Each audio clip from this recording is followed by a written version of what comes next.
संयोजी कारक। अब समझ गए? समझ गए? बहुत बढ़िया। यहाँ से क्या निकाल लोगे आप? क्या निकालोगे? नॉर्मलता निकाल लोगे। अब मोलरता का है ना, उसने क्या कहा है? HCl का है। HCl के लिए संयोजी कारक कितना होता है? एक ही होता है। ठीक है, कितना होता है? एक ही होता है। तो मोलरता कितनी है? 0.02 m। किससे गुणा कर दोगे? 1 से गुणा कर दोगे। तो HCl के लिए जो मोलरता होगी वही क्या होगी? नॉर्मलता होगी। ऊपर कप्पा का मान रख देना, नीचे नॉर्मलता का मान रख देना, 1000 से गुणा कर देना। क्या आ जाएगा आपका? तुल्यांक चालकता आ जाएगी। ठीक है, ओके। एक रिलेशन और आप याद रख लेना, अगर आपके पास कोई एक दे दे दोनों में से, मोलर चालकता और तुल्यांक चालकता में से कोई एक दे दे, दूसरी पूछ ले, तो उसके लिए होता है lambda m is equal to Z गुणा लैम्डा EQ। जेड क्या है? क्या है? Valency factor. क्या है? Valency factor. आप लिख सकते हो यहाँ पे मोलर चालकता बराबर संयोजी कारक गुणा तुल्यांक चालकता। तो एक अगर आप निकाल सकते हो तो दूसरी अपने आप खुद क्या कर सकते हो? कैलकुलेट कर सकते हो। अगर आपको एक पता है तो दूसरी इस फॉर्मूले से कैलकुलेट कर सकते हो। अब संयोजी कारक देख लेना, सॉल्यूशन किसका दिया है उसने। ठीक है, ZnSO4 का दिया है तो संयोजी कारक 2 होगा, H2SO4 का दिया है तो संयोजी कारक भी कितना होगा? 2 होगा। ठीक है भाई, वेरी गुड। आगे चलते हैं अपन। Okay, very good. हेडिंग डालो आप। अपनी जो अगली हेडिंग है वो है चालकता को प्रभावित करने वाले कारक। विद्युत अपघटनीय चालकता को प्रभावित करने वाले कारक। विद्युत अपघटनीय चालकता को प्रभावित करने वाले कारक। ठीक है, factors affecting electrolytic conductance. Factors affecting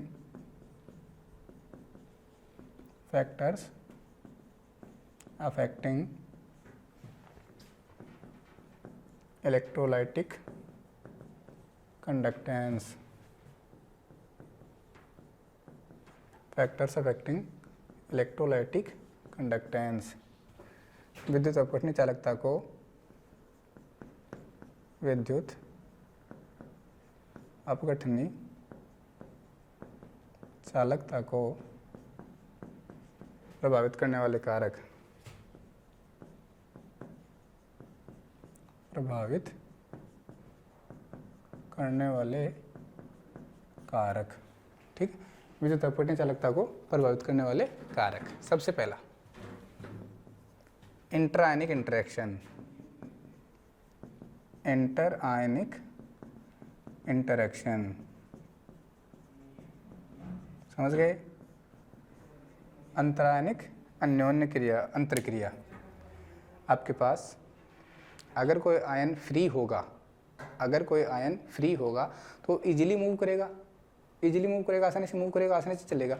वो जितना ज़्यादा आसानी से चलेगा चालकता उतनी क्या होगी? ज़्यादा। अरे आयन जितनी ज़्यादा तेज़ी से बहेंगे, प्रवाह होंगे, चालकता उतनी क्या होगी? ज़्यादा। अगर एक पॉजिटिव है, एक नेगेटिव आयन है, दोनों पास पास आ गए तो वो चिपक के क्या हो गए? वो न्यूट्रल हो गए।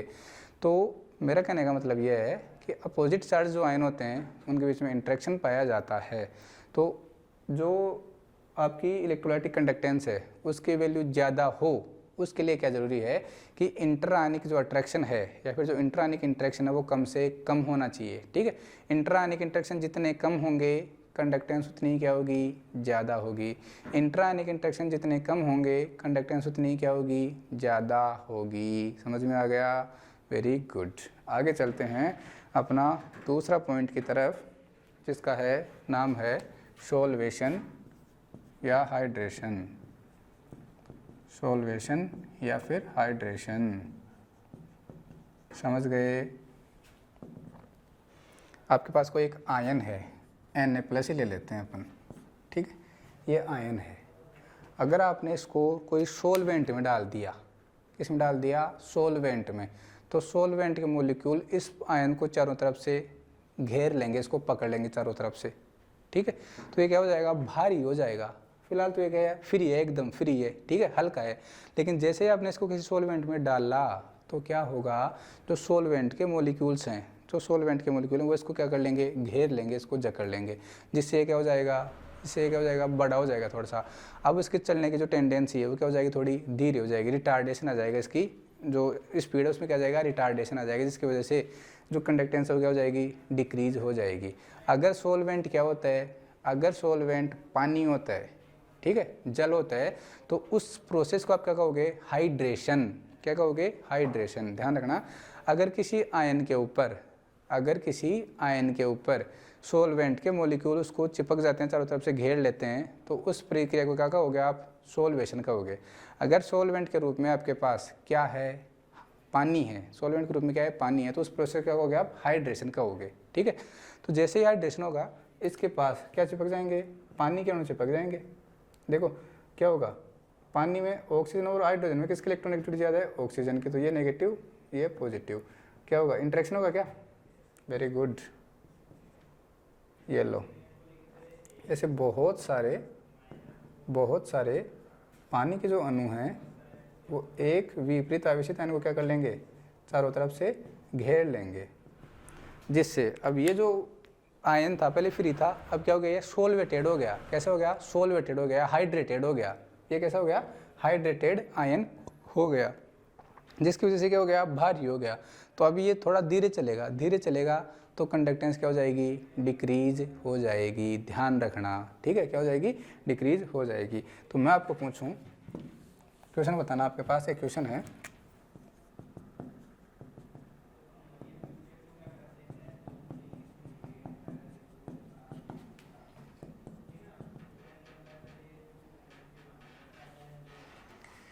आपको ऑर्डर ऑफ आयनिक मोबिलिटी बताना है, ठीक है। आयनिक मोबिलिटी, पहला इन गैसियस स्टेट, दूसरा इन सॉल्यूशन स्टेट, ठीक है भाई। पहला ऑर्डर आपको इसमें बताना है, गैसियस स्टेट में पूछा है, बताना है। दूसरा काम बताना है आपको, सॉल्यूशन स्टेट में आपको दूसरा ऑर्डर इसका बताना है, ठीक है भाई। देखो समझ गए, ध्यान रखना, जो सॉल्वेशन या ये क्या हो गया आप, जो आयनिक मोबिलिटी होती है, जो आयनिक मोबिलिटी होती है वो प्रोपोर्शनल होती है किसके, किसके प्रोपोर्शनल होती है, कंडक्टेंस के। कंडक्टेंस के वो क्या होती है, प्रोपोर्शनल होती है, या कह सकते हो आप इनवर्सली प्रोपोर्शनल है किसके, कंडक्टेंस के। और ये वाला जो रिलेशन है सॉल्वेशन, ये भी क्या होगा, इनवर्सली प्रोपोर्शनल टू क्या होगा, कंडक्टेंस होगा। मैं अच्छे से समझा रहा हूँ भाई, फिर भी आपको समझ में नहीं है, बहुत अच्छी बात है फिर तो। अब एक तो गैसियस स्टेट में बात कर रहे हो आप, और एक सॉल्यूशन स्टेट में बात कर रहे हो। तो गैसियस स्टेट की अगर बात करते हो आप, तो क्या होगा, बोलो क्या होगा, गैसियस स्टेट में क्या कोई सॉल्यूशन होता है क्या, नहीं होता। सॉल्यूशन नहीं होगा तो आयंस क्या होंगे, आयंस क्या होंगे, फ्री होंगे, आयंस क्या होंगे, फ्री होंगे, ठीक है। तो गैसियस स्टेट की बात करते हो तो जो आयंस जितने ज़्यादा फ्री होंगे वो उतने ज़्यादा फास्ट लेंगे, उतने ज़्यादा क्या चलेंगे, फास्ट चलेंगे। जितने ज़्यादा फास्ट चलेंगे उनकी आयनिक मोबिलिटी उतनी क्या होगी, ज़्यादा होगी। जिनकी आयनिक मोबिलिटी ज़्यादा होती है उनकी कंडक्टेंस भी क्या होती है, ज़्यादा होती है। तो आप क्या कह दोगे यहाँ पे, गैसियस स्टेट में ऑर्डर आने, देखो सबसे हल्का आयन कौन सा, इनमें से लिथियम प्लस है, सबसे हल्का है, अप टू डाउन जाने पर साइज बढ़ती है, तो इसके साथ तो सबसे कम है। तो आयनिक मोबिलिटी गैसियस स्टेट में सबसे ज़्यादा किसकी होगी, Li प्लस की, फिर किसकी होगी, Na प्लस की, फिर K प्लस की, फिर Rb प्लस की, फिर Cm प्लस की। और यही ऑर्डर किसका है, कंडक्टेंस का भी ऑर्डर यही है, ध्यान रखना है यहाँ से। यहाँ देखो सॉल्यूशन स्टेट में क्या होगा, सॉल्यूशन स्टेट में सॉल्वेंट मॉलिक्यूल होंगे, और सॉल्वेंट मॉलिक्यूल क्या करेंगे, क्या करेंगे, सॉल्वेंट मॉलिक्यूल उसको सोलवेटेड कर लेंगे, जो आयन है उसको क्या कर लेंगे, सोलवेटेड वो कर लेंगे, उसको चारों तरफ से घेर लेंगे। क्या कर लेंगे, चारों तरफ से घेर लेंगे। तो क्या होगा, अब क्या होने वाला है, देखो बताओ, सबसे ज़्यादा सोलवेटेड आयन कौन सा होगा, जिसका आकार जितना छोटा होगा, जिस आयन की साइज जितनी छोटी होगी, सॉल्वेंट के मॉलिक्यूल उसके ऊपर उतने ज़्यादा चिपकेंगे क्या, ठीक है। तो सबसे पहले तो मैं ऑर्डर ऑफ सॉल्वेशन लिख रहा हूँ, क्या लिख रहा हूँ, ऑर्डर ऑफ सॉल्वेशन लिख देता हूँ आपके लिए, ठीक है भाई। सबसे ज़्यादा सॉल्यूशन किसका होगा, Li+ का। किसका होगा, Li+ का। फिर जो ध्यान रखना, जिसकी साइज जितनी छोटी होगी उसका सॉल्यूशन उतना क्या होगा, ज़्यादा होगा। ये क्या आया, ऑर्डर ऑफ सॉल्वेशन आ गया। अब जिसका सॉल्वेशन जितना ज़्यादा होगा उसकी साइज उतनी बड़ी हो जाएगी, क्या साइज उतनी क्या हो जाएगी, बड़ी, क्योंकि उसके ऊपर उतने ही ज़्यादा क्या चिपक जाएंगे, सॉल्वेंट के मॉलिक्यूल चिपक जाएंगे। तो जिसकी साइज जितनी ज़्यादा हो जाएगी सॉल्वेटेड होने के बाद में, उसकी आयनिक मोबिलिटी उतनी क्या हो जाएगी, कम हो जाएगी। तो यहाँ पे ऑर्डर क्या आने वाला है, Cgm+, रुबिडियम+, पोटेशियम+, सोडियम+ और लिथियम+। ध्यान रखना भाई, ये जो क्वेश्चन है, ये वाला जो क्वेश्चन है, ये IIT JEM में एक बार पूछा गया है। गैसियस स्टेट में और सॉल्यूशन स्टेट में आयनिक मोबिलिटी का ऑर्डर बताओ। क्वेश्चन दे दिया था उसने कि इनके लिए गैसियस स्टेट और सॉल्यूशन स्टेट में आयनिक मोबिलिटी का ऑर्डर बताओ। अब तीसरा फैक्टर अफेक्टिंग अपने पास आता है, जिसका नाम है, तीसरा जो फैक्टर अफेक्टिंग है अपने पास, जिसका नाम है विस्कोसिटी। विस्कोसिटी, ठीक है भाई, नीटा। ये भी क्या होती है, इन्वर्सली प्रोपोर्शनल होती है। ध्यान रखना, ये भी क्या होती है, इन्वर्सली प्रोपोर्शनल। आपने देखा है विस्कोसिटी का मतलब होता है फ्लो ऑफ, द्रवों के बहने का गुण, शांता, पढ़ रखा है आपने, विस्कासिता जिसको कहते हो। एक तो पानी है, एक ग्लिसरीन है, जो जितना ज़्यादा चिकना होगा उसकी विस्कोसिटी उतनी क्या होगी, ज़्यादा होगी। तो आप बताओ, चिकनी चीज़ में ज़्यादा तेज़ी से चल सकते हो या फिर नॉर्मल चीज़ में? एक तो पानी में आसानी से चल सकते हो या फिर ग्लिसरीन में आसानी से चल सकते हो। अगर ग्लिसरीन में जाओगे तो घिस घिस के रपट रपट के गिरोगे वहाँ पे, ठीक है ना। तो होगा क्या, विस्कोसिटी जितनी ज़्यादा होगी कंडक्टेंस उतनी क्या होगी, ज़्यादा होगी, क्योंकि जो आयंस हैं उनकी स्पीड में रिटार्डेशन आ जाता है। उनकी स्पीड में क्या आ जाता है, रिटार्डेशन आ जाता है, वो इजीली मूव नहीं कर पाते हैं अगर विस्कोसिटी ज़्यादा होती है तो। अगर विस्कोसिटी कम होगी तो आयंस इजीली मूव कर पाएंगे, उनकी आयनिक मोबिलिटी बढ़ जाएगी, और आयनिक मोबिलिटी बढ़ जाएगी तो कंडक्टेंस भी बढ़ जाएगी। ठीक है भाई, ओके। अगला है टेम्परेचर। अगला कौन सा है, टेम्परेचर। तो ध्यान रखना, डायरेक्टली प्रोपोर्शनल होता है किसके, कंडक्टेंस के। कौन से कंडक्टेंस के, electrolytic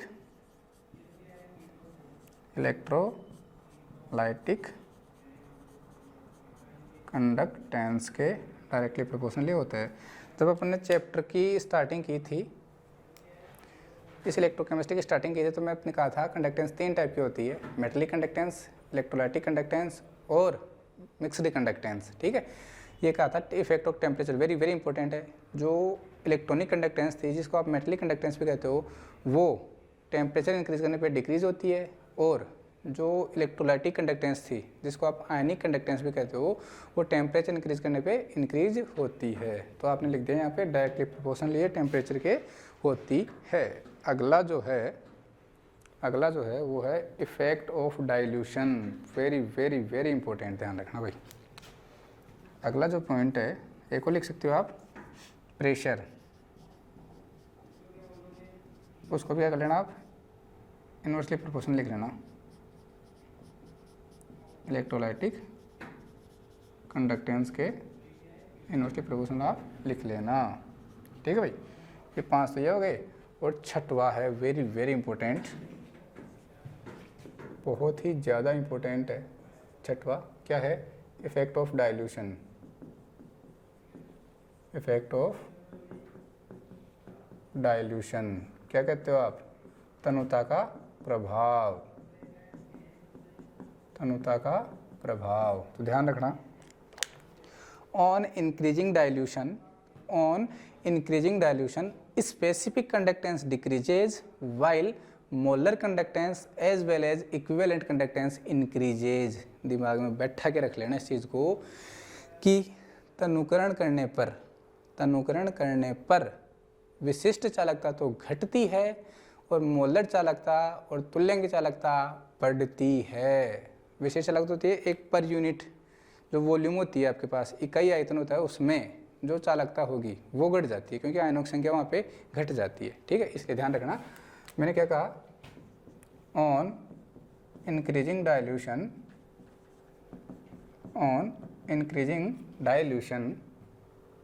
specific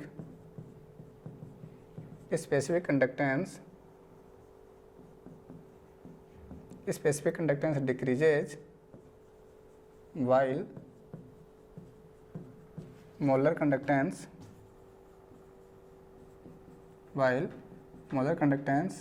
as well as equivalent conductance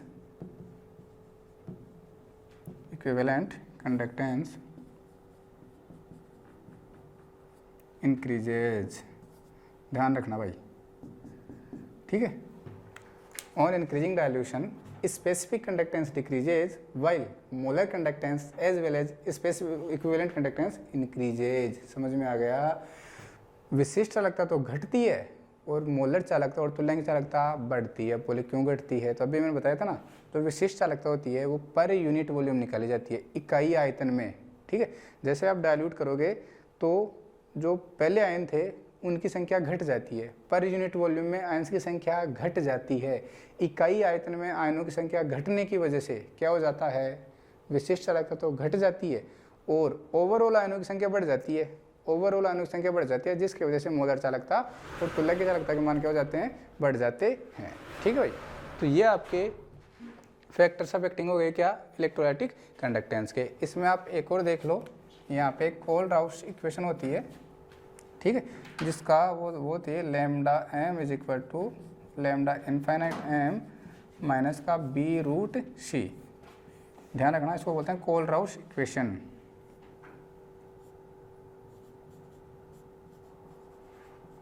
कोल-राउश equation इसको आप बोलते हो, कोल-राउश समीकरण इसको कहते हैं। क्या होती है? Lambda M is equal to lambda infinite M minus का बी रूट सी, ठीक है। ध्यान रखना, इस इक्वेशन की सहायता से अपन देखेंगे, हमें ग्राफ प्लॉट करने वाले हैं किस किस के बीच में? Lambda M molar conductance versus concentration, molar conductance versus concentration. जब अपन ग्राफ प्लॉट करेंगे, अपने क्या किया? एक ग्राफ प्लॉट किया किस किस के बीच में? Molar conductance as well as concentration, square root of concentration, square root of concentration, ठीक है। इसको देखो, आपने यहाँ लिखा lambda M is equal to, ऐसे लिख सकता हूँ क्या? माइनस का बी रूट सी प्लस का लैम्डा इनफाइनाइट एम, क्या आएगा? Y is equal to minus का एम एक्स प्लस का सी, ये बनेगी ना। तो इसका ग्राफ कुछ ऐसा बनता है, ध्यान रखना भाई।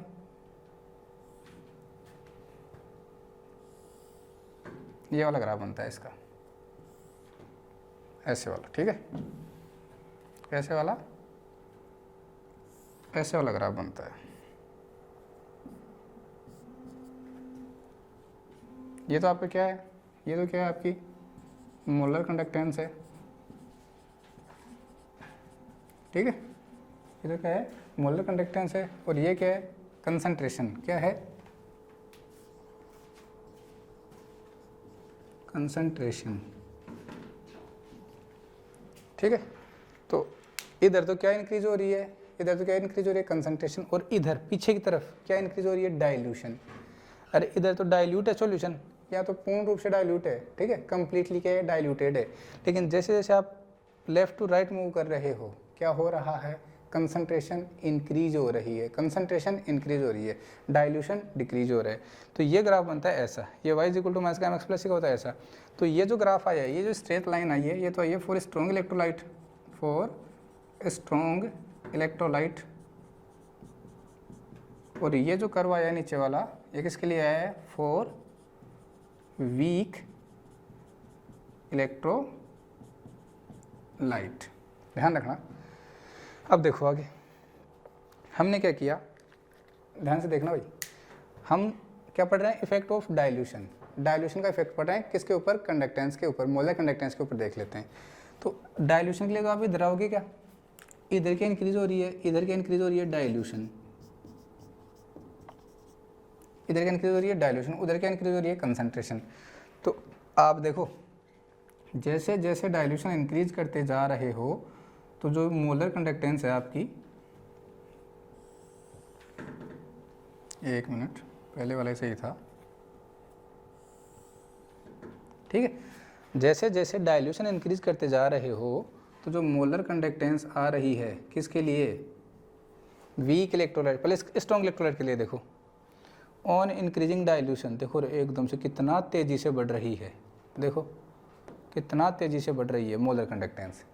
स्ट्रॉन्ग इलेक्ट्रोलाइट के लिए ध्यान रखना, स्ट्रॉन्ग इलेक्ट्रोलाइट के लिए डाइल्यूशन इंक्रीज करने पे मोलर कंडक्टेंस इंक्रीज करती है रेपिडली, एकदम से क्या करती है, इंक्रीज करती है, ध्यान रखना। स्ट्रॉन्ग इलेक्ट्रोलाइट के लिए on increasing dilution molar conductance increases, while for weak electrolyte on increasing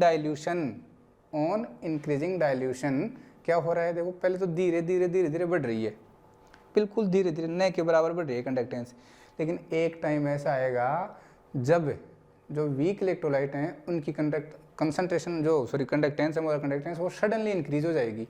क्या देखो ये रहो, एकदम से क्या हो गई, सडनली इंक्रीज हो गई। ठीक है, अब देखो आपने क्या किया, आपको तो जीरो कंसंट्रेशन पे क्या करनी है, कंडक्टेंस मोलर कंडक्टेंस कैलकुलेट करनी है। क्या करनी है, जीरो कंसंट्रेशन पे, ध्यान से गौर करना, जीरो कंसंट्रेशन पे क्या करनी है आपको, मोलर कंडक्टेंस कैलकुलेट करनी है। किसके लिए, weak electrolyte as well as strong electrolyte के। जीरो कंसंट्रेशन मतलब क्या हो गया, कंसंट्रेशन जीरो, इसका मतलब क्या हो गया, इनफाइनाइट डाइल्यूशन हो गया। वो जो सॉल्यूशन था आपका वो इनफाइनाइट डाइल्यूटेड हो गया, क्या मतलब अनंत तनु हो गया वो, उसमें जितना पानी आप मिला सकते हो टैंकर भर के मिला दो, ठीक है, वो सॉल्यूशन क्या हो जाएगा, डाइल्यूटेड हो जाएगा, अनंत इनफाइनाइट डाइल्यूटेड हो जाएगा। वहाँ पे वो कंसंट्रेटेड बिल्कुल भी क्या हो जाएगा, जीरो हो जाएगा। ठीक है, तो जीरो कंसंट्रेशन पे इसका मतलब क्या होगा, इनफाइनाइट डाइल्यूटेड, या तो बोल दो जीरो कंसंट्रेशन या बोल दो इनफाइनाइट डाइल्यूटेड। समझ में आ गया। ठीक है, तो वहाँ पे अपने को जब क्या करनी है, वहाँ पे अपन को मोलर कंडक्टेंस कैलकुलेट करनी है, तो उसके लिए हम क्या करते हैं, ये जो कर्व हमने बनाया था इसको एक्स्ट्रा प्लॉट करते हैं। इसको हमने क्या किया, एक्स्ट्रा प्लॉट किया। तो जब हमने वीक इलेक्ट्रोलाइट के लिए इस कर्व को एक्स्ट्रा प्लॉट किया, तो हमने देखा कि जो वीक इलेक्ट्रोलाइट का जो कर्व आ रहा है वो आपकी वाई एक्सिस के पैरेलल हो गया। वाई एक्सिस क्या हो गया, देखो पैरेलल हो गया, ये रहा, लगातार जा रहा है। अब इसकी ये कहीं भी इसको कट नहीं करेगा। इसका मतलब जो वीक इलेक्ट्रोलाइट होते हैं वो कभी भी 100% डाइल्यूटेड नहीं होते हैं, या फिर जीरो कंसंट्रेशन पे उनकी अपन क्या कैलकुलेट नहीं कर सकते, मोलर कंडक्टेंस कैलकुलेट अपन नहीं कर सकते, ध्यान रखना। लेकिन जैसे हमने एक्स्ट्रा प्लॉट किया, क्या, जैसे ही हमने इनका जो कर्व था स्ट्रॉन्ग इलेक्ट्रोलाइट का, उसको जैसे हमने एक्स्ट्रा प्लॉट किया, ये क्या आ गया आपका, एक्स्ट्रा प्लॉटेशन। ठीक है, जैसे ही हमने स्ट्रॉन्ग इलेक्ट्रोलाइट के लिए जो कर्व था उसको एक्स्ट्रा प्लॉट किया, तो यहाँ जो कंसंट्रेशन आएगी उसको आप क्या कहोगे, या तो आप कहोगे लैम्डा m जीरो। समझ में आ गया, molar conductance at zero concentration, या आप क्या कहोगे, लैम्डा m इनफाइनाइट। क्या कहोगे, लैम्डा m इनफाइनाइट। क्या कहोगे, लैम्डा m इनफाइनाइट। इसका नाम क्या है, molar conductance at infinite dilution. क्या है इसका नाम, molar conductance at infinite dilution. यहाँ लिख दूँ, यहाँ लिख देता हूँ किसका मतलब क्या है, लैम्डा m जीरो का मतलब क्या है, molar conductance at zero concentration. ध्यान रखना भाई। या फिर लैम्डा m इनफाइनाइट का मतलब क्या है, मोलर कंडक्टेंस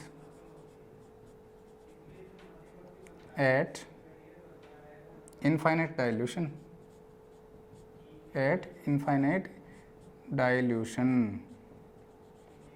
तो ध्यान रखना हमने क्या किया, स्ट्रॉन्ग इलेक्ट्रोलाइट के लिए जीरो कंसंट्रेशन पे मोलर कंडक्टेंस कैलकुलेट जब हम करते हैं तो उसके कर्व को एक्स्ट्रा प्लॉट किया जा सकता है, लेकिन वीक इलेक्ट्रोलाइट के कर्व को जब हम एक्स्ट्रा प्लॉट करते हैं तो जो मोलर कंडक्टेंस वाले जो एक्सिस है उसके पैरेलल हो जाता है। ठीक है, मतलब अब उसके ऊपर डाइल्यूशन का कोई इफेक्ट नहीं होगा। आप कितना ही डाइल्यूट कर दो, मोलर कंडक्टेंस इंक्रीज ही होती रहेगी, लगातार इंक्रीज ही होती रहेगी, कितना ही आप उसको डाइल्यूटेड कर दो। समझ में आ गया? तो ये वाला कर्व बनता है। बहुत अच्छे से आपको ये समझ में आ गया होगा। ठीक है भाई।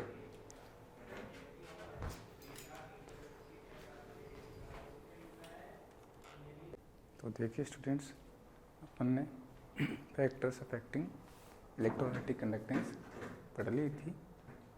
ठीक है भाई, क्या पढ़ लिया था? फैक्टर्स अफेक्टिंग इलेक्ट्रोलाइटिक कंडक्टेंस, जिसमें अपने 6 फैक्टर्स पढ़ लिए थे। और सबसे जो इम्पोर्टेंट फैक्टर है वो है इफेक्ट ऑफ डाइल्यूशन। अब अपन आगे चलते हैं अपनी नेक्स्ट हेडिंग की तरफ, जिसका नाम है कोलराउस लॉ। ठीक है, अब अपन आगे चलते हैं अपनी नेक्स्ट हेडिंग की तरफ, जिसका नाम क्या है? जिसका नाम है कोलराउस लॉ। तो देखो,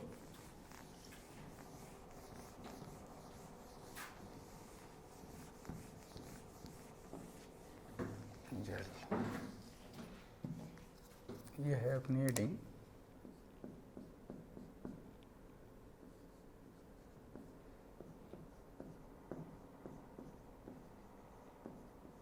Kohlrausch law.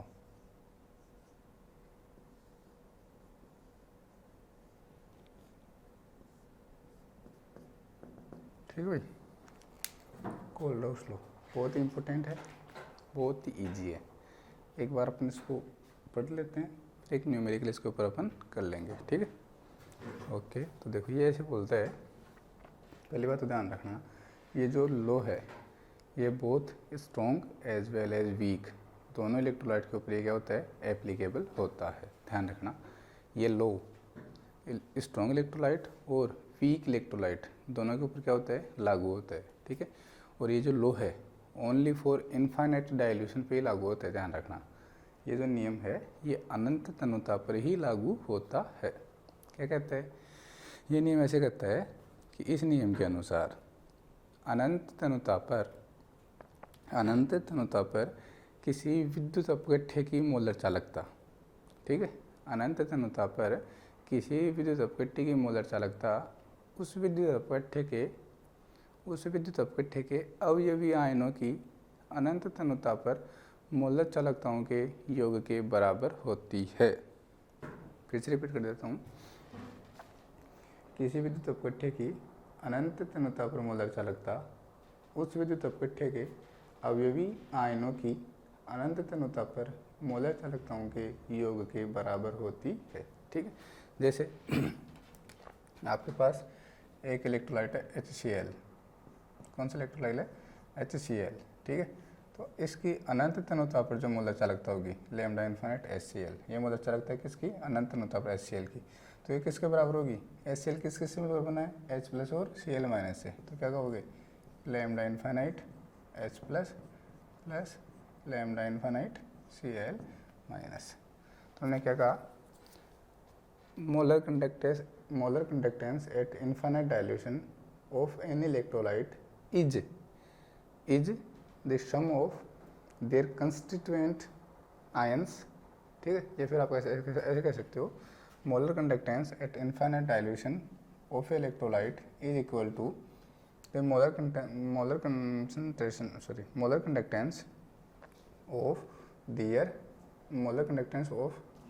Conductance at infinite dilution.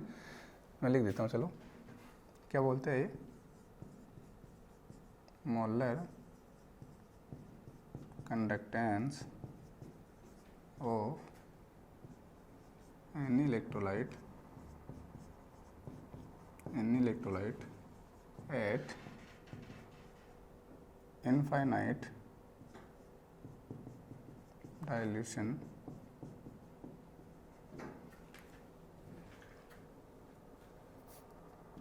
is equal to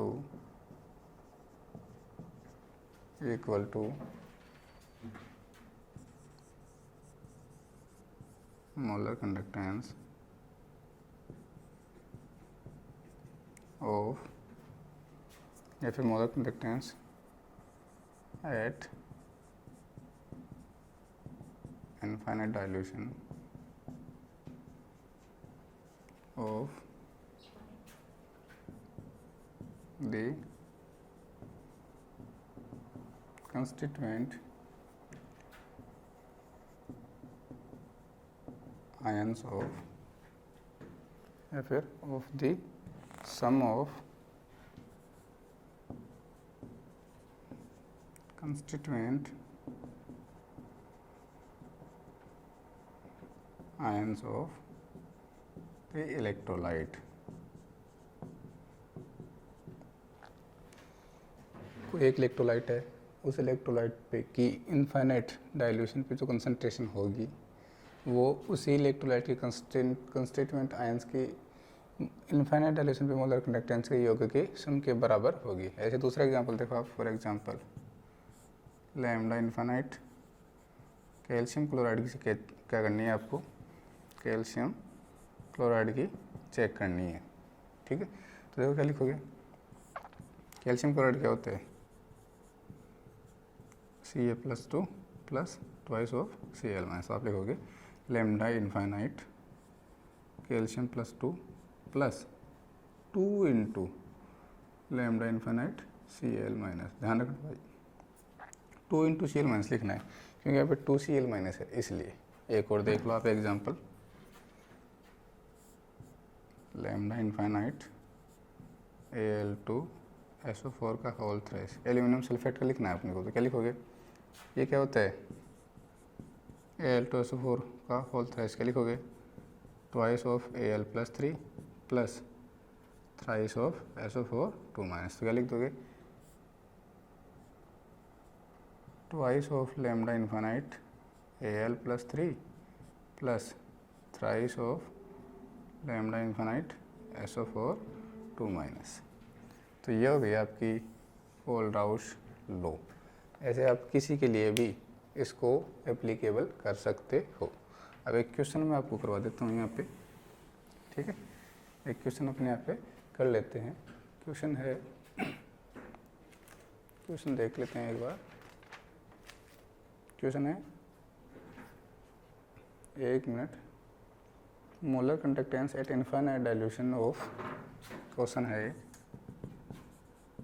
molar conductance at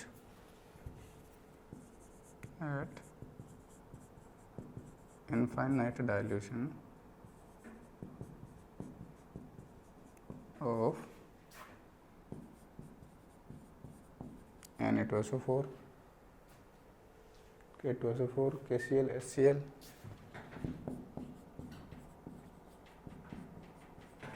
Na2SO4 K2SO4 KCl HCl, पहले लिखोगे KCl HCl and CH3COO Na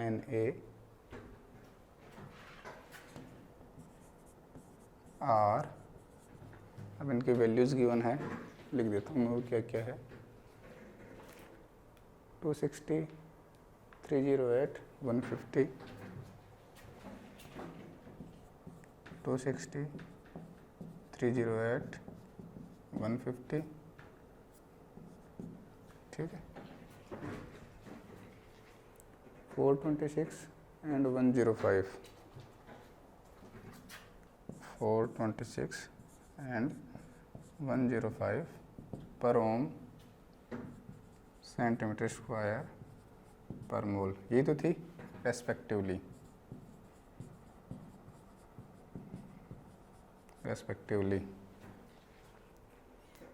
Then calculate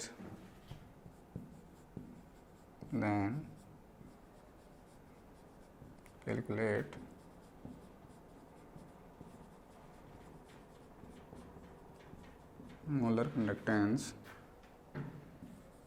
at infinite dilution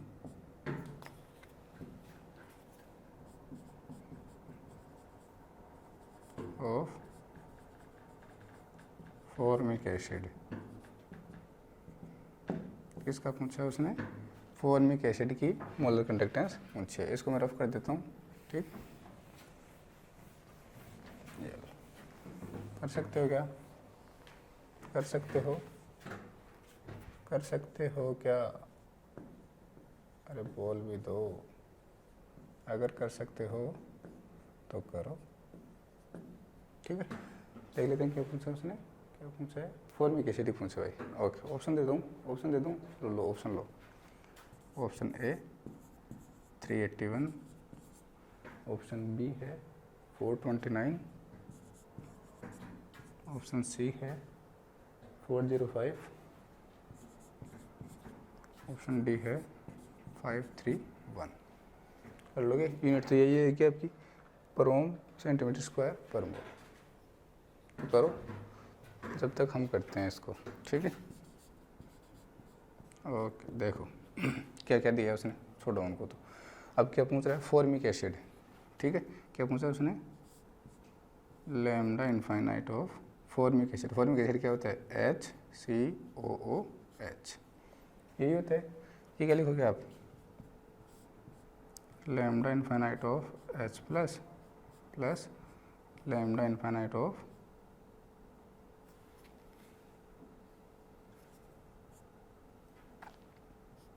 HCOO minus. यही तो होता है फॉर्मिक एसिड, ठीक है ना।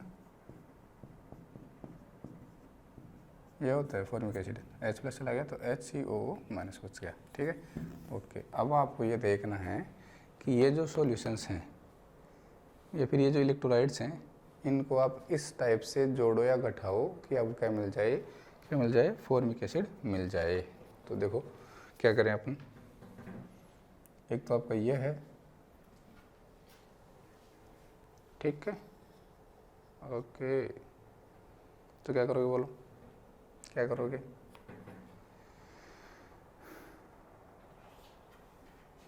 हाँ देखो तो क्या करते हैं, फॉर्मिक एसिड बनाना है अपने को। तो आप ये करो CH3COO जो Na है, ठीक है।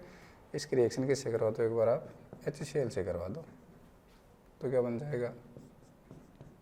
CH3COOH प्लस क्या बन जाएगा? प्लस का बन जाएगा NaCl, ठीक है भाई। ये आपको बन गया एसिटिक एसिड। और बताओ, अब अपने को NaCl बनाना है। क्या बनाना है? NaCl बनाना है। तो NaCl कहाँ से मिलेगा आपको? यहाँ से। क्या करोगे? Na2SO4 प्लस क्या कर दोगे? ये करा दो, HCl से रिएक्शन करवा दो। HCl नहीं, KCl से करवा दो, KCl से, ठीक है। तो 2 Na है तो आपको कितना लेना पड़ेगा? 2 KCl लेना पड़ेगा, ठीक है। तो क्या बन जाएगा? एक तो बन जाएगा K2SO4 और एक क्या बन जाएगा? 2 बन जाएंगे NaCl, ठीक है। अब क्या करते हैं अपन? यहाँ से NaCl तो NaCl तो कट जाएगा, क्या बचेगा? K2SO4 बचेगा। K2SO4 की आपको वैल्यू गिवन है ही, ओके। KCl भी यूज़ हो गया, सोडियम सल्फेट भी यूज़ हो गया, HCl भी यूज़ हो गया, ठीक है भाई। एक बार आप ये देखो, इसको फॉर्मिक एसिड ना मान के आप एसिटिक एसिड मानो। क्या मानो? एसिटिक एसिड मानो आप एक बार इसको, फिर देखते हैं अपन। लैम्डा इनफाइनाइट CH3COOH क्या बन जाएगा? Lambda infinite H plus plus lambda infinite CH3COO minus, ये बन जाएगा आपके पास, ठीक है भाई। ओके तो ये कैलकुलेट करना है अपने को। तो और ये कैसे आ रहा है? ये कैसे आ रहा है? केवल ये कैलकुलेट करना है, ठीक है। ये कैसे आ रहा है? ये ऐसे मिल गया ना अपने को। कैसे मिला? हमने क्या किया, जो सोडियम एसीटेट था उसकी रिएक्शन किससे करवाई? HCl से करवाई, ठीक है। तो सोडियम एसीटेट की मोलर कंडक्टेंस कितनी थी? ये रही आपके पास गिवन है, लैम्डा इनफाइनाइट CH3COONA, ये कितने गिवन है? 105, ठीक है। लैम्डा इन्फिनिट ऑफ HCl कितनी गिवन है,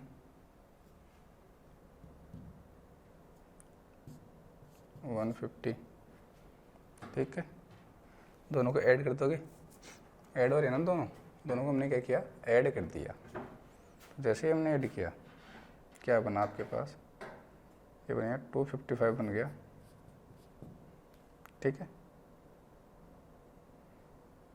वेरी गुड, ओके। देखो क्या बना, दो जैसे दोनों को ऐड किया आपने, एक तो बना आपके पास lambda infinite CH3COH plus lambda infinite क्या बन गया आपके पास, NaCl बन गया। अब देखो देखो हमने ऐड किया तो एक तो बना 255, ठीक, और एक बन गया NaCl। अब अपने को क्या करना है, इस रिएक्शन में से इस NaCl को हटाना है। ठीक है, हम क्या कर देंगे, इस वाले रिएक्शन को माइनस कर देंगे, तो यहाँ से NaCl की वैल्यू 2 से मल्टीप्लाई करके आप इसमें से क्या कर देना, माइनस कर देना। ठीक है, तो आपका आंसर यहाँ से आ जाएगा। एक बार कोशिश करना आप, ठीक है भाई। फॉर्मिक एसिड ही बनाना आप यहाँ से फॉर्मिक एसिड ही बनाना। ठीक है, ठीक है, चलो तो फिर इसका जो करेक्ट आंसर है वो है सी। कैलकुलेट कर लेना आप, ठीक है, कैलकुलेट यहाँ से आप कर लेना। ओके, आगे मिटा देते हैं इसको, अब पढ़ते हैं अपन आगे।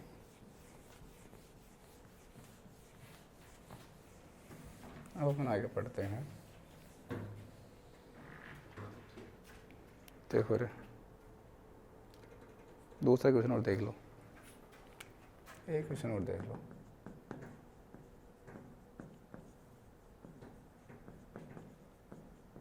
Molar conductance at infinite dilution of HCl, NaCl,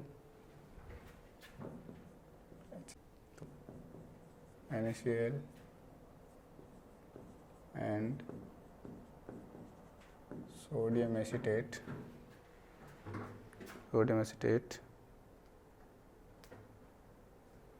are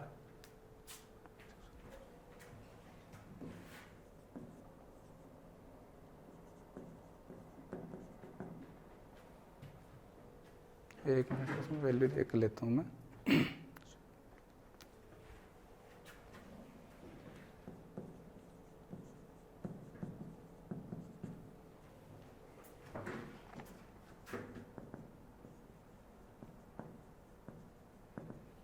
पर मोल, ठीक है। then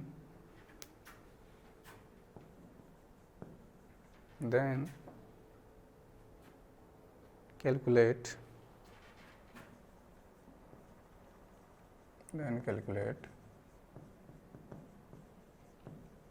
equivalent conductance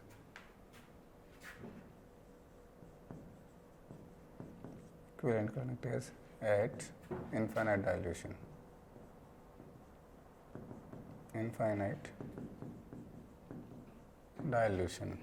चेक कर लेते हैं एक बार। ठीक है भाई, अब देखो रे क्या पूछा है, इक्विवेलेंट कंडक्टेंस पूछी है। डी क्या है, मोलर कंडक्टेंस। तो आपको एक रिलेशन में लिखवा रखा है, lambda m is equal to Z into lambda E Q. पहले अपन कैलकुलेट कर लेते हैं। अपने क्या बनाना है, अपने को बनाना है equivalent conductance at infinite dilution of acetic acid,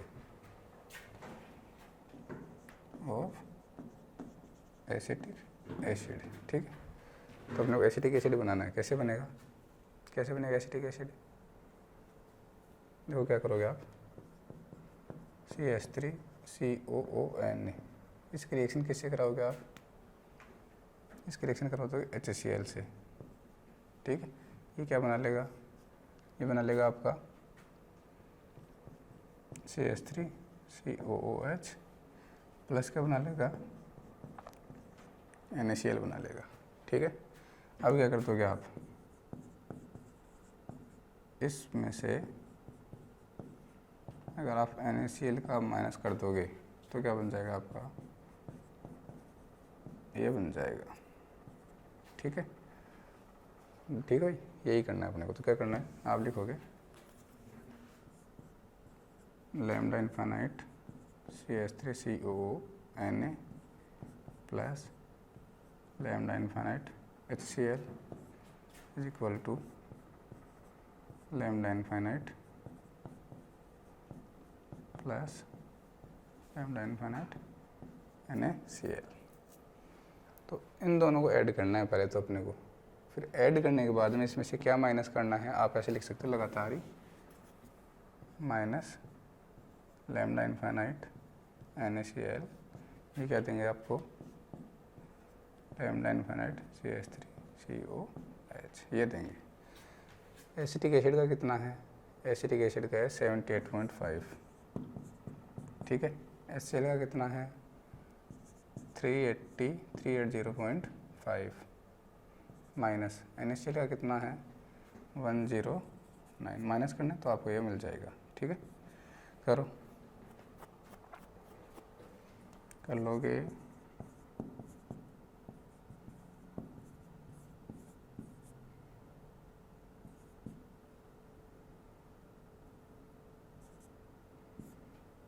four 59 minus 109 05 350 आ गया भाई। ठीक है, तो आपके पास आ गया 350। तो आप लिख सकते हो lambda infinite CH3COOH equal to कितना आ गया 350 पर ओम पर मोल सेंटीमीटर स्क्वायर। ये तो आपकी क्या आई है, मोलर कंडक्टेंस आई है। क्या आई है, मोलर कंडक्टेंस आई है। अब क्या निकालनी है, equivalent conductance, lambda infinite EQ पूछा है, कैसे करोगे, हम क्या जानते हैं, lambda infinite M is equal to Z into lambda infinite EQ। अब एसिटिक एसिड की पूछी है तो ये जो एसिड है ये एक H प्लस देता है, इसलिए इसे इसके लिए Z की वैल्यू कितनी होगी 1 होगी। तो जो आपका लैम्डा M होगा वही क्या होगा आपका लैम्डा EQ होगा। ध्यान रखना, क्या करोगे रे, lambda EQ is equal to lambda M over Z की वैल्यू कितनी है 1 है, तो आप लिख दोगे lambda infinite EQ is equal to कितना जाएगा 350। यूनिट क्या हो जाएगी इसकी, per ohm centimetre square gram equivalent inverse. ठीक है, ये लो, ये आ गई equivalent conductance at infinite dilution. ऐसे आपको करना है। ठीक है भाई, ओके, आगे चलते हैं अपन, आगे चलते हैं और अपन पढ़ते हैं अब आर्हेनियस थ्योरी। ठीक है, या फिर आर्हेनियस प्रिंसिपल। क्या पढ़ते हैं अपन, आर्हेनियस प्रिंसिपल।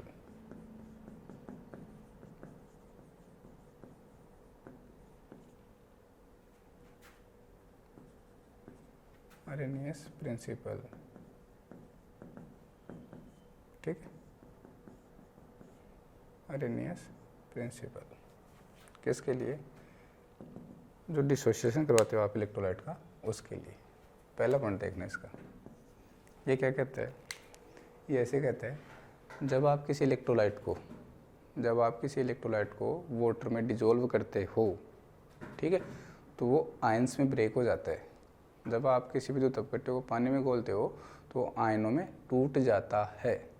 ठीक है, जैसे मान लो आपके पास NaCl एक इलेक्ट्रोलाइट है, आपने उसको पानी में घोला तो किस में टूट जाएगा Na+ और Cl- में। तो ये जो प्रोसेस होगी आयंस में टूटने की, इसको क्या कहोगे आप, आयोनाइजेशन। क्या कहोगे, आयोनाइजेशन, या फिर आप कहोगे डिसोसिएशन। क्या कहोगे, डिसोसिएशन। ठीक है, वियोजन, या फिर क्या कहोगे आप, आयोनाइजेशन।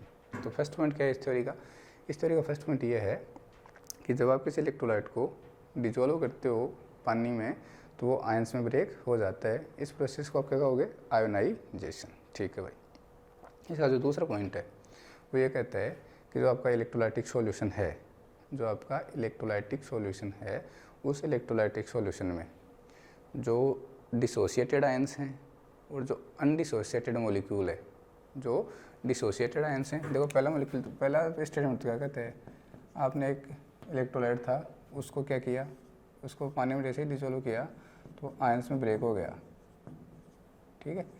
इस प्रोसेस को आप क्या कहोगे, आयोनाइजेशन। इस प्रोसेस को आप क्या कहोगे, आयोनाइजेशन, ठीक है भाई, ओके। फिर दूसरा जो पॉइंट है इसका वो ये है कि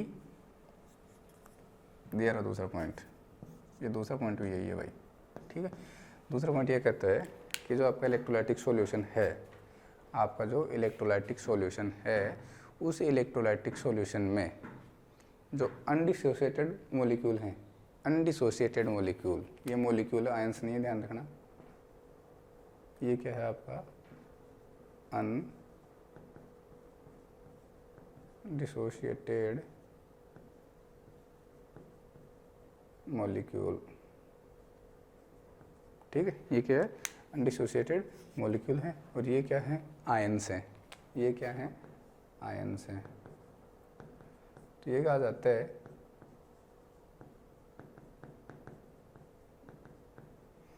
कि जो आपका इलेक्ट्रोलाइटिक सॉल्यूशन है उसमें अनडिसोसिएटेड मॉलिक्यूल एंड जो आयंस हैं उनके बीच में एक इक्विलिब्रियम रहता है, ठीक है। उनके बीच में क्या रहता है, इक्विलिब्रियम रहता है, ठीक है भाई। अगला जो पॉइंट है इसका तीसरा, वो ये कहता है कि जो इलेक्ट्रोलाइट डिसोशिएट हो रहा है तो उससे जो सॉल्यूशन है, उस सॉल्यूशन में केटायन और एनायन, केटायन और एनायन की संख्या बराबर हो, ये ज़रूरी नहीं है। After dissociation number of cation and number of anion are equal, it is not necessary, ठीक है। डिसोसिएशन के बाद में केटायन और एनायन की संख्या बराबर हो, यह बिल्कुल भी ज़रूरी नहीं है। तो फिर तो ये कहा कि सॉल्यूशन जो होता है उसमें टोटल केटायन या फिर total positive charge and total negative charge क्या होना चाहिए, इक्वल होना चाहिए, ठीक है। कुल धनावेश और कुल ऋणावेश क्या होना चाहिए, बराबर होना चाहिए। धनायनों की संख्या और ऋणायनों की संख्या से अपने को कोई मतलब अपने को नहीं है, ठीक है। After dissociation, after dissociation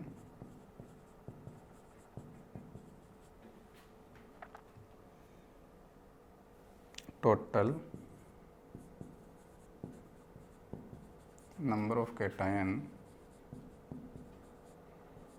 and total number of anion are equal,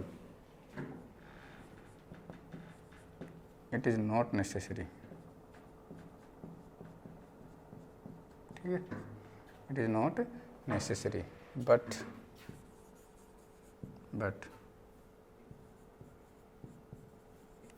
total positive charge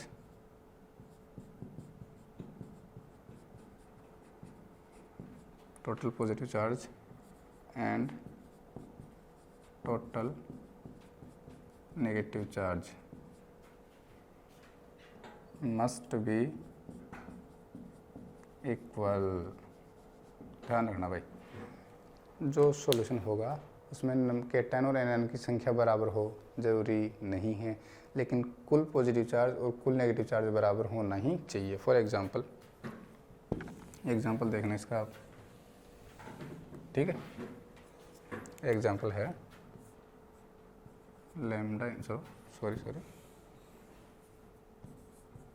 Al2 वही एल्यूमिनियम सल्फेट SO4 का होल थ्राइस, ये आयंस में ब्रेक हो गया और फिर उन डिसोसिएटेड आयंस और अनडिसोसिएटेड मॉलिक्यूल के बीच में क्या रह रहा है, एक आयनिक इक्विलिब्रियम एग्जिस्ट करता है, ठीक है।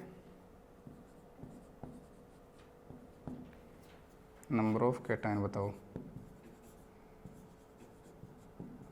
कितने केटायन, 2 हैं। नंबर ऑफ एनायन कितने हैं, 3 हैं। तो जो सॉल्यूशन है क्या उसमें केटायन और एनायन बराबर हैं? बिल्कुल भी नहीं है। लेकिन टोटल पॉजिटिव चार्ज और टोटल नेगेटिव चार्ज क्या होना चाहिए? इक्वल होना चाहिए, ठीक है। But total positive charge is equal to कितना है? देखो एक एल्यूमिनियम के +3 है तो 2 पे कितना होगा? +6, ठीक है। टोटल नेगेटिव चार्ज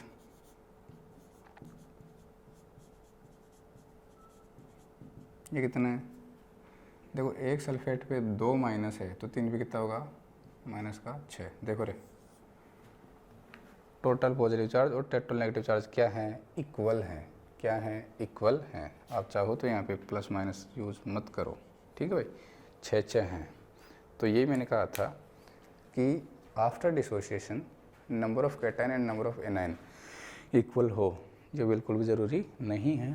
लेकिन जो कुल पॉजिटिव चार्ज या फिर कुल नेगेटिव चार्ज है वो हमेशा क्या होगा? इक्वल होगा।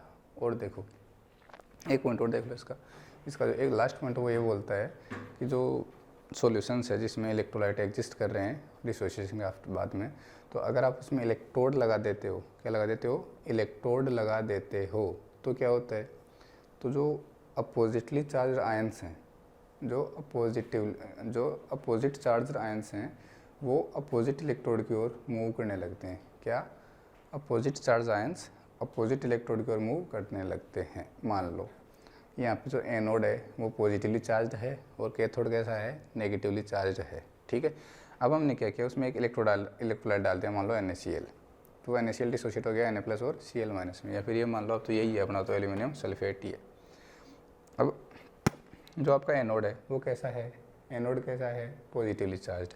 तो उस एनोड पे ये जो एनायन है वो उस एनोड की तरफ मूव करेंगे और जो कैटायन है वो कैथोड की तरफ मूव करेंगे। तो मेरा कहने का मतलब है जो इलेक्ट्रिसिटी का इफेक्ट होता है, ठीक है, विद्युत के प्रभाव से जो आयंस होते हैं वो अपोजिटिवली चार्ज्ड इलेक्ट्रोड की ओर मूव करते हैं, ठीक।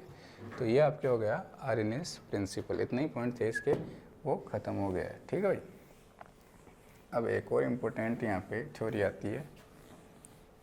थ्योरी क्या है? लो ही है एक, इसी में आता है, इसी में आर्रहीनियस में इसका हेडिंग है ओस्टवाल्ड डाइल्यूशन लॉ। क्या है? Ostwald dilution law. Ostwald dilution law important लगा लेना भाई। क्या होता है? पढ़ रखा होगा आपने, ओस्टवाल्ड का तनुता नियम। ओस्टवाल्ड का तनुता नियम, तो आपने यहाँ पे पढ़ा होगा कि ये जो लॉ है applicable only for weak electrolyte, ठीक है। क्या होगा? Applicable only for weak electrolyte, weak electrolyte. आया समझ में? Applicable only for weak electrolyte ही ये होता है, ठीक, ध्यान रखना भाई। यहाँ पे क्या होता है देखो, समझना, इसको डायरेक्ट समझना। यहाँ पे डिग्री ऑफ डिसोसिएशन अपन क्या कैलकुलेट करते हैं? यहाँ पे डिग्री ऑफ डिसोसिएशन, ठीक है भाई। देखो आपके पास एक इलेक्ट्रोलाइट था AB और ये एक वीक इलेक्ट्रोलाइट है, इसलिए मैंने ये वाला सिंबल लगाया। ध्यान रखना, वीक इलेक्ट्रोलाइट कम्प्लीटली डिसोसिएट नहीं होते हैं, तो ये ब्रेक हो गया किसमें? A+ एंड B- में क्या हो गया? ब्रेक हो गया। इनिशियली इसकी कंसंट्रेशन कितनी है? 1, इनकी कितनी है? 0। At equilibrium, eight